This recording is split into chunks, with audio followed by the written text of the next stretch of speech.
संस्कृत भाषाया महत्वम। संस्कृत भाषाया महत्वम, ये जो भाषाया शब्द है, भाषाया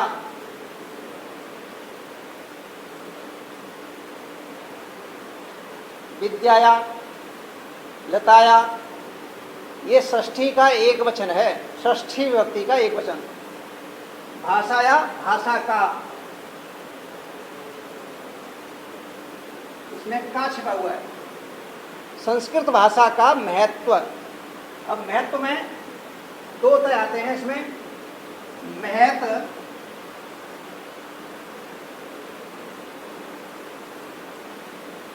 जमा, इसमें कत्वा प्रत्यय लगता है। इस तरह से कत्वा का तय रह जाता है, इसलिए दो तय बनते हैं इसमें। महत्व, महत्व में दो तय आते हैं। महत्व संस्कृत भाषा या महत्वम, संस्कृत भाषा का महत्व।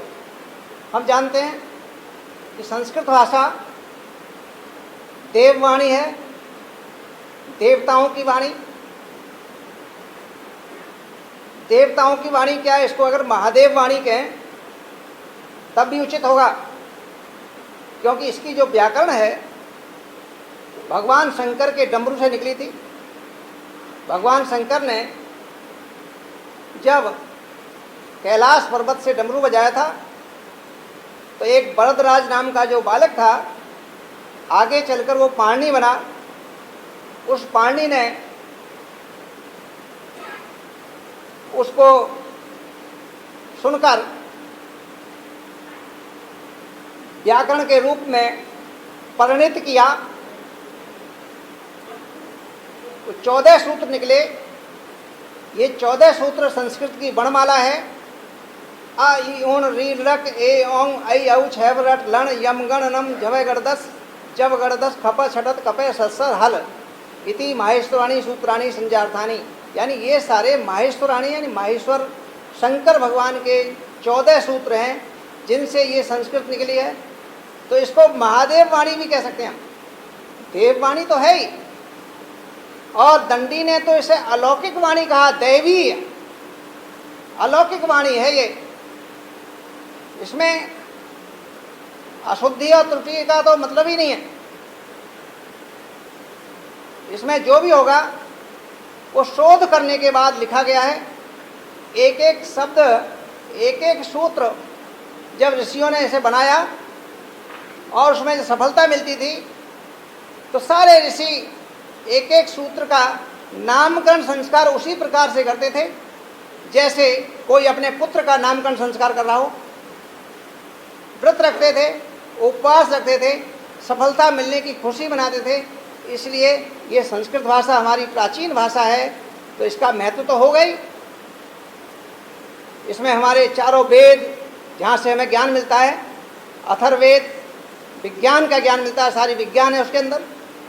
यजुर्वेद, ऋग्वेद और सामवेद, सभी वेद, 6 शास्त्र, जितने भी दर्शन, अलंकार, रस, छंद, जिसकी भी उत्पत्ति हुई है ये संस्कृत भाषा से ही उत्पन्न हुई है। तो संस्कृत भाषा का महत्व को नकारा नहीं जा सकता। यानी जो कुछ भी हम पढ़ते हैं, जो कुछ भी सीखते हैं, जो भी हमारे अंदर संस्कार हैं, ये संस्कृत के कारण ही हैं। तो संस्कृत भाषा का एक अपना अलौकिक महत्व है। यानी इस संसार में ऐसी कोई दूसरी भाषा नहीं है संस्कृत के समान। इसलिए पाठ हमारे कक्षा 12 में है। हमें संस्कृत भाषा के महत्व को समझना चाहिए कि संस्कृत भाषा का क्या महत्व है। तो देखिए, धन्यो अयम भारतवर्ष देशा यत्र समुल्लसति जनमानस पावनी भव्य भावोद्भावनी शब्द संदोह प्रसवनी सुर भारती निखिलेष्वपि वाङ्मयेषु अस्या वाङ्मयम् सर्वश्रेष्ठम सुसंपन्नम च वर्तते। इयमेव भाषा संस्कृत नाम्ना अपि लोके प्रथिता अस्ति। लोके प्रसिद्ध अस्ति, संसार में प्रसिद्ध है। अस्माकं रामायण महाभारत आदि ऐतिहासिक ग्रंथ, चत्वारो वेदाः, सर्वा उपनिषदः, अष्टादश पुराणानि, अन्यानि च महाकाव्य नाट्यादीनि अस्यामेव भाषायां लिखितानि सन्ति। इयमेव भाषा सर्वासाम् आर्य भाषाणां जननीति मन्यते। भाषा तत्त्वविद्भिः संस्कृतस्य गौरवं बहुविधि ज्ञानाश्रितत्वं च न कस्यापि दृष्टेर्विषया। संस्कृतस्य गौरवमेव दृष्टिपथमानीय सम्यक उक्तम आचार्य प्रवीण दंडिना। तो पहली पंक्ति में देखिए एक शब्द आता है यत्र। ये यत्र अव्यय शब्द है। यत्र, तत्र, सर्वत्र, कुत्र, ये अव्यय शब्द हैं। इनका व्याकरण से कोई संबंध नहीं है, इनका लकार से कोई संबंध नहीं है, इनका कारक से कोई संबंध नहीं है। ये ज्यों के त्यों रहते हैं, घटते नहीं, इसलिए ये अव्यय कहलाते हैं। यत्र, यत्र मानी जहाँ, समुल्लसति सुशोभित है, सुशोभित होती है, वर्तमान काल है। समुल्लसति जनमानस पावनी, जनमानस संपूर्ण संसार के मनुष्यों की, जनमानस कह देते हैं हम लोग हिंदी में। जनमानस मानी संपूर्ण संसार के मनुष्यों की, पावन मानी पवित्र, भाव भव्य, सुंदर, भव्य बहुत, यानी सुंदर से भी ऊपर जो डिग्री है उसकी, ऊपर वाला यानी भव्य, बहुत अति सुंदर। भावोद्भावनी, भावों को उत्पन्न करने वाली। शब्द संदोह, अब संदोह कहते हैं समूह। शब्दों का समूह तो नहीं कह सकते, क्योंकि शब्द जो है नपुंसकलिंग है, हालांकि पुल्लिंग में प्रयोग होता है। समूह होता है पशुओं का, पक्षियों का, या शब्दों की समूह मानी राशि, शब्द राशि। प्रसवनी, प्रसवनी प्रसव पीड़ा, प्रसव मानी प्रसूता, बनता है सर। प्रसूता मानी जन्म देने वाली, और प्रसव मानी जन्म देना। शब्दों की राशि को जन्म देने वाली। सुर भारती, देवताओं की वाणी। देवताओं की वाणी बता चुका हूं पहले मैं, क्योंकि देवता की वाणी से निकली है ये सुर भारती। तो इसका अर्थ देखिए, धन्य है ये, धन्योयम, अगर संधि करें इसकी तो धन्य जमा अयम, ये जो है ये प्रश्लेष चिन्ह है। प्रश्लेष चिन्ह का संस्कृत में आ हो जाता है, ये प्रश्लेष चिन्ह है, इसकी आ की आवाज देता है। तो धन्यायम, धन्य है यह भारत देश, धन्य है यह भारत देश, जहां सुशोभित होती है जनमानस की पवित्र, भव्य भावों को उत्पन्न करने वाली उद्भावनी। संधि करेंगे तो उद्भावनी मानी उत्पन्न करने वाली। शब्द संदो, शब्दों की राशि को, प्रसवनी जन्म देने वाली। सुर भारती, देववाणी विराजमान है। समुल्लसति सुशोभित है, सुशोभित है, विराजमान है, एक ही बात है। तो इसका जो अनुवाद हुआ, अनुवाद में अपनी तरफ से नहीं जोड़ना बिल्कुल भी। अनुवाद का मतलब है जो शब्द कह रहे हैं उसी के हिसाब से अनुवाद करना है, व्याख्या नहीं है। तो सीधा सीधा है, धन्य है ये भारत देश, जहां, अब यहां से लेंगे, जनमानस की पवित्र, भव्य भावों को उत्पन्न करने वाली, शब्द समूह को जन्म देने वाली, देववाणी संस्कृत सुशोभित है राम।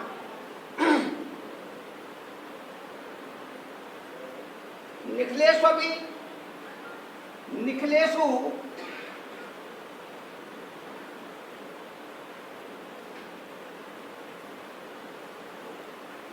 अपि, निखिलेषु अपि यानी ऊ का बराबर हुआ हो गया, और ऊ का हुआ, ई का या, और री का रा, और ली का ला। हम जानते हैं कौन सी संधि होता है, हम पढ़ते हैं, हमारे कोर्स में भी है, यण संधि। यण संधि का मतलब है इको यणची, इको यणची यानी इका स्थाने यण स्यात् अच संहिताया विषय। इक के स्थान पर यण हो, यदि आगे उसके अच का संयोग मिल जाए, संहिताया विषय, अच का संयोग मिलने पर यण हो जाता है, अर्थात ऊ का हुआ, री का रा और ली का ला हो जाता है। तो निखिलेषु ये हुआ था, निखिलेष्वपि हुआ का ऊ बन गया, निखिलेषु मानी समस्त, निखिल समस्त, वाङ्मयेषु साहित्यों में सप्तमी एक वचन बहुवचन है, वाङ्मयेषु समस्त साहित्यों में, अस्या साहित्य ये षष्ठी एक वचन है, इसका वाङ्मयम, इसका साहित्य सर्वश्रेष्ठम, सर्वश्रेष्ठ, सुसंपन्नम, एक तो संपन्न होता है, एक सुसंपन्न, उपसर्ग लग गया, उपसर्ग लगने पर और अधिक बल दिया गया, अत्यधिक संपन्न। इसके लिए अगर हम कहें एक शब्द तो सुसमृद्ध, सुसमृद्ध, सुसंपन्नम का मतलब पूरी तरह से जो संपन्न हो। इसका साहित्य सर्वश्रेष्ठ, सुसंपन्नम जो वर्तते, अत्यधिक यानी समृद्ध है। ये वर्तते शब्द आया इसमें, अब तक हम पढ़ते रहे थे अस्ति, वर्तते, विद्यते।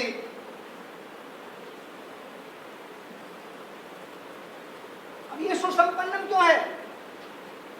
अंग्रेजी में केवल यजमानी है, संस्कृत में अनेक शब्द हैं, वर्तते मानी है, विद्यते मानी है, अस्ति मानी है। इसलिए इसका जो साहित्य है सुसंपन्न है, यानी समृद्ध है, इसको कहीं से मांगने की आवश्यकता नहीं है। इतना बड़ा शब्दकोश है इसका कि इसको कहीं से बताने की जरूरत नहीं है। तो अब इसका देखिए, समस्त साहित्यों में इसका साहित्य सर्वश्रेष्ठ और समृद्ध है। इयमेव भाषा, अब इयमेव, इयम जमा एव, इयम मानी यह, जमा ही। अगर हिंदी की संधि करें हम, यह जमा ही पहले पढ़ते आ रहे थे, तो इसका बन जाएगा यही, ये जमा ही बराबर यही, यही, इयमेव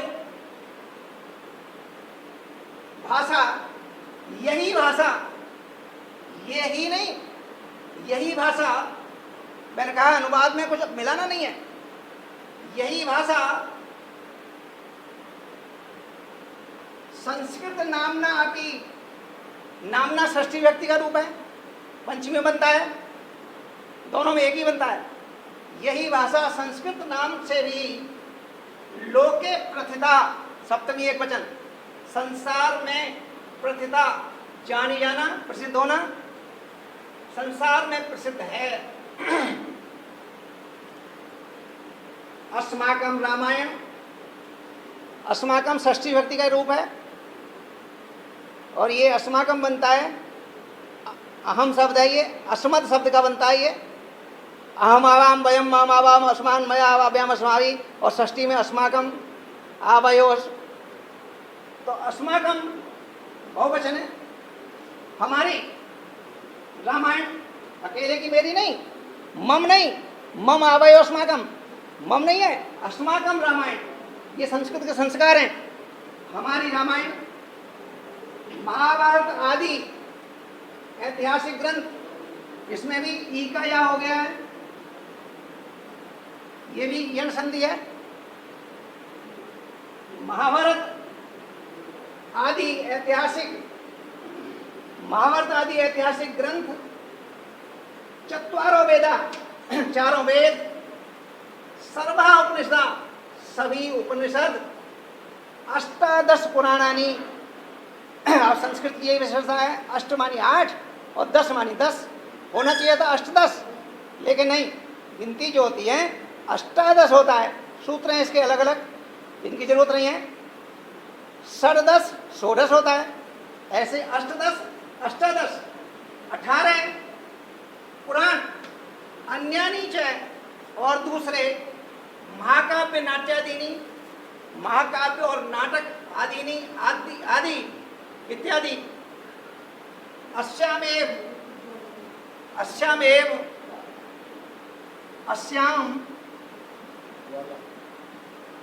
जमा एव मानी ही, अस्याम मानी इसमें ही, यानी इसका मिलकर के हिंदी की संधि करें तो इसी, अस्यामेव अस्माकम रामायण, हमारी रामायण, महाभारत आदि ऐतिहासिक ग्रंथ, चारों वेद, सभी उपनिषद, 18 पुराण और दूसरे महाकाव्य नाटक आदि इसी भाषा में लिखतानि संति, लिखे गए हैं। यमेव भाषा, यही भाषा, कोई वाला है पहले वाला, यमेव भाषा, यही भाषा, सर्वासाम आर्य भाषाणाम, सभी आर्य भाषाओं की जननी इति मन्यते, दीर्घ संधि है, जननी जमा इति, जननी इति मन्यते, जननी मानी जाती है। भाषा तत्व विधि, तृतीय बहुवचन है, भाषा तत्व के ज्ञाताओं द्वारा, यानी भाषा के जो वैज्ञानिक हैं उनके द्वारा, तृतीय बहुवचन, भाषा तत्व के ज्ञाताओं द्वारा यही भाषा सभी आर्य भाषाओं की जननी मानी जाती है। संस्कृतस्य गौरवम, संस्कृत का गौरव, बहुविध ज्ञानाश्रयत्वम, अनेक प्रकार के ज्ञान का आश्रय, आश्रय जहाँ रहते हैं सारे ज्ञान, ज्ञान जहाँ पर निवास करते हैं, अनेक ज्ञान का आश्रय, क्या क्या चीज हो गई, संस्कृत का गौरव, 6 मानी और अनेक प्रकार के ज्ञान का आश्रय, न कस्यापि दृष्टेर विषया, दृष्टे, ये रह का विसर्ग बन करके षष्ठी विभक्ति बन जाएगा, दृष्टे विषया, दृष्टि का विषय है, अर्थात किससे छिपा हुआ है, किसकी दृष्टि का विषय नहीं है, कौन नहीं देख पा रहा है, यानी किससे छिपा हुआ है। संस्कृत का गौरव और अनेक प्रकार के ज्ञान का आश्रय, किससे छिपा हुआ है, अर्थात किसी से छिपा हुआ नहीं है, सब देख सकते हैं, सर सबको दिखाई दे रहा है, दृष्टि गोचर हो रहा है। तो कस्यापि न दृष्टे विषया, न दृष्टे विषय, किसके दृष्टि का विषय नहीं है। संस्कृत से गौरव में, संस्कृत के गौरव को ही दृष्टि प्रथम आनी है, दृष्टि में रखकर, ध्यान में रखकर, सम्यक उक्तम, ठीक ही का है, आचार्य प्रवीण, तृतीया एक वचन है, आचार्य प्रवर दंडना, दंडी ने ठीक ही का है, संस्कृत के गौरव को ही ध्यान में रखकर आचार्य प्रवर दंडी ने ठीक ही कहा है। अब देखें हमारी जो ऊपर वाली जो हमने कहा था ये देववाणी है, इसका पुष्टि होती है नहीं होती, देखो उन्होंने क्या कहा है, आचार्य प्रवर ने, संस्कृत नाम दैवी, दैवी मानी अलौकिक, अलौकिक कौन सी होती है, जो देवताओं के द्वारा हो, ये तो दैवी है, आजकल जो चल रही दैवीय प्रकोप है ये, दैवीय मानी ईश्वर के द्वारा है ये। तो संस्कृत नाम दैवी, संस्कृत नाम जो है देवी मानी अलौकिक, अर्थात जो संसार के द्वारा नहीं है, ये देवी है, ईश्वर के द्वारा। वाख्याता, आख्याता मानी कही गई है। महर्षि भी, तृतीय बहुवचन, महर्षियों के द्वारा संस्कृत को दैवीय वाणी कहा गया है, दैवीय वाणी कहा गया है संस्कृत को।